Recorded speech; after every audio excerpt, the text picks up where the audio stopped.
Bonsoir, c'est Isadora Mel, comment tu vas? Bienvenue dans ce live du jour, live très tardif en ce dimanche soir. J'espère que tu as passé une bonne journée, je pense que tu verras ce live en différé demain. Aujourd'hui, j'ai envie de te parler du manque de reconnaissance et de cette recherche à tout prix de reconnaissance. Beaucoup de personnes font des choses... Ah, j'ai mon chien qui m'embête, Lipton, descend. Ah, coquin malin. Beaucoup de personnes font les choses qui leur plaisent, non pas par amour de ces choses-là, ou parce que voilà, ça les nourrit, que ça leur fait plaisir, mais par recherche de reconnaissance. La reconnaissance d'un père, la reconnaissance d'une mère, la reconnaissance d'un tiers, peu importe. Ça peut être d'un patron, ça peut être de beaucoup de personnes différentes, hein, selon notre passif et les blessures que l'on porte. Et plus ces personnes vont faire les choses dans cette quête de reconnaissance, et moins elles vont avoir de reconnaissance, et plus elles vont se sentir frustrées et mal dans leur peau.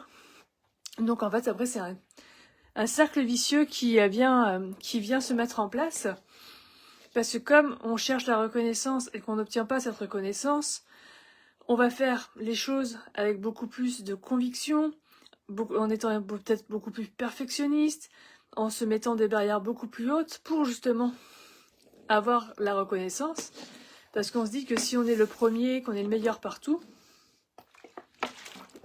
alors on va finir par reconnaître notre travail, notre valeur. Et en fait, on prend les choses à l'envers.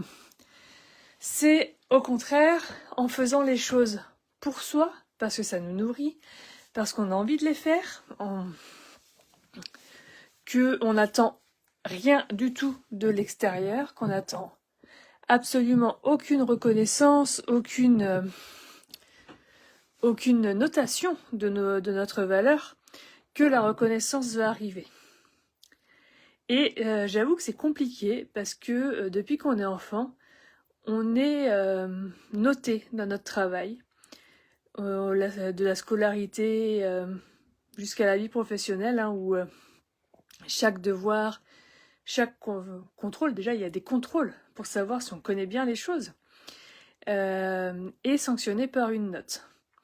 Et de là commence à avoir la reconnaissance de nos parents, parce que si on a des bonnes notes, nos parents sont heureux, si on a des mauvaises notes, on se fait engueuler, et ils ne sont pas heureux. Donc on va commencer par bosser plus, non pas pour nous obtenir de nouvelles connaissances, mais pour faire plaisir à nos parents.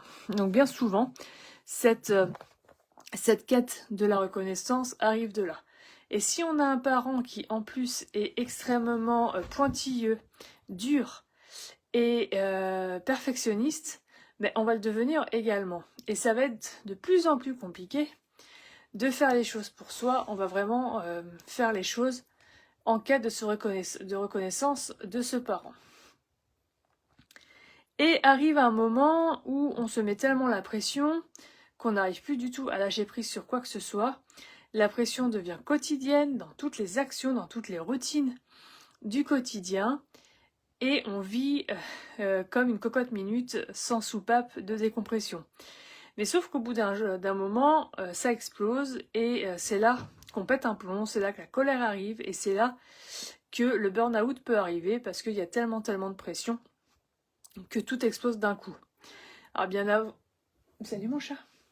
Bien évidemment, avant cela, il y a des signes précurseurs, il y a des signes avant-coureurs. Et mais voilà, sache que la première chose que tu peux faire, c'est identifier en toi ces quêtes de reconnaissance de l'extérieur que tu as pour y pallier. Commencer à te dire, bah non, je fais pas mon travail parce que mon père faisait ce travail et il va être content et ça va le valoriser que moi je fasse ce travail-là. Mais au contraire, fais ce travail parce que toi ça te plaît et parce que uniquement toi ça te plaît.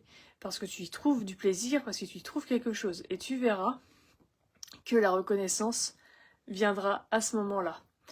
Et forcément, quand la reconnaissance arrive à ce moment-là, accueille cette reconnaissance, ne la rejette pas, accueille-la et de la gratitude envers les personnes qui te reconnaissent. Et accueille-la vraiment avec le cœur, pas avec ton ego, pas en te disant ouais, je suis le meilleur, c'est trop bien. Non, vraiment en restant humble, en restant dans ton cœur. Et c'est là que tu vas recevoir encore plus de reconnaissance, de personnes différentes, de personnes merveilleuses, qui vont vraiment reconnaître ton talent et ta valeur à leur juste titre, enfin vraiment à leur juste valeur. Et là, tu vas commencer à nourrir un cercle vertueux qui va t'emmener vers la confiance, vers le lâcher-prise, vers la reconnaissance, vers l'abondance, vers l'amour de toi-même, encore plus, vers l'amour des autres. Tu verras que dès que tu commences à conscientiser les choses, 80% du travail est fait. Donc regarde autour de toi, regarde les actions que tu fais, regarde ce que tu fais au quotidien. Cherches-tu une quelconque reconnaissance ou fais-tu-le plutôt réellement pour toi? N'hésite pas à m'en parler en commentaire, n'hésite pas à venir me le dire. Et voilà, regarde comment tu agis, et puis rien qu'en changeant ton point de vue, rien qu'en changeant de mindset, tu verras que beaucoup de choses changeront dès le départ. Je te mets en lien dans la description le lien pour recevoir ton soin audio offert sur mon site internet. Si ce n'est pas déjà fait pour toi, tu cliques sur le lien, voilà, tu t'inscris et tu recevras un soin très puissant de décristallisation des émotions par méthode du voyage méditatif. Donc ça allie à la fois le voyage méditatif, la méditation guidée et un puissant soin énergétique. Si tu as déjà reçu ce soin, eh bien bienvenue à toi dans mon cercle plus privé, et puis hâte de te découvrir et d'en savoir plus sur toi. Je te dis belle nuit, à demain. N'oublie pas de liker, commenter, partager cette vidéo. Ciao, bye!